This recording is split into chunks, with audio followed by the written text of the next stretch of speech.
عزیز طلباء، ہم تحقیق کی مبادیات اور اس کی بنیادی اصطلاحات پر کام کر رہے ہیں۔ آج کا ہمارا موضوع ہے روش التقاطی اور روش انتقادی میں فرق۔ ناظرین کرام، یہ دونوں ایرانی اصطلاحات ہیں اور دونوں تنقید سے تعلق رکھتی ہیں، تحقیق سے تعلق رکھتی ہیں۔ روش کا لفظی مطلب ہوتا ہے طور طریقہ، میتھوڈالوجی۔ یہاں پر روش التقاطی اور روش انتقادی سمجھنے سے پہلے ہمیں اساسی نسخے کو سمجھنا ہوگا کہ اساسی نسخہ کیا ہوتا ہے۔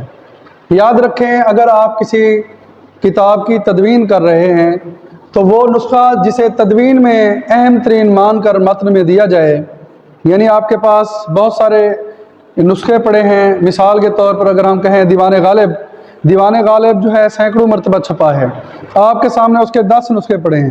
آپ ان 10 نسخوں میں سے کوئی دہلی سے چھپا ہے، کوئی لکھنؤ سے چھپا ہے، کوئی کراچی سے چھپا ہے، کوئی لاہور سے چھپا ہے، آپ ان میں سے 2-4 نسخے، ان میں سے آپ صرف ایک نسخہ منتخب کرتے ہیں، اسے اہم مانتے ہیں، اسی نسخے کو اساسی نسخہ کہا جاتا ہے۔ اب اس اساسی نسخے کی آگے منتخب کرنے کے 2 طریقے ہیں۔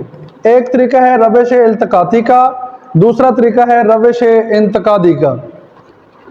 روش التقاطی، التقاط کا لفظی مطلب ہوتا ہے چننا، منتخب کرنا۔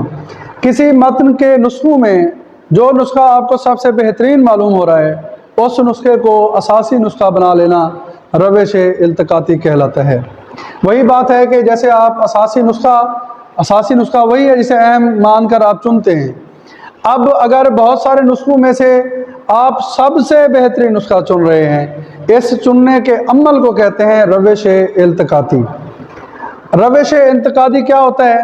اس میں آپ کے پاس ایک پابندی آ جاتی ہے کہ آپ کے پاس دیوان غالب کے 18 نسخے پڑے ہیں، وہ مختلف سالوں میں شائع ہوتے رہے۔ جو سب سے قدیم ترین نسخہ پڑا ہے بالفرض وہ 1890 کا پڑا ہے، اس کے بعد والے نسخے بعد کے ہیں، کوئی 1900 کچھ کا ہے، کوئی 1910 کا ہے، 1915 کا ہے، 1940 کا ہے، تو آپ جو 1890 والا سب سے قدیم نسخہ اساسی نسخہ بنانے جا رہے ہیں، یہ طریقہ کہ کسی متن کے قدیم ترین نسخے کو اساسی نسخہ بنانا روش انتقادی کہلاتا ہے۔ ایک اور بات دھیان سے سن لیں، روش کا لفظی مطلب ہے کون سا طریقہ آپ یوز کریں گے، استعمال کریں گے کہ آپ کوئی بنیادی نسخہ چنیں۔ 2 طریقے ہیں۔ التقاطی میں آپ بہترین نسخہ منتخب کرتے ہیں، لیکن انتقادی کے اندر آپ کرتے ہیں جو سب سے قدیم ترین نسخہ ہو، صرف اسی کو منتخب کیا جاتا ہے۔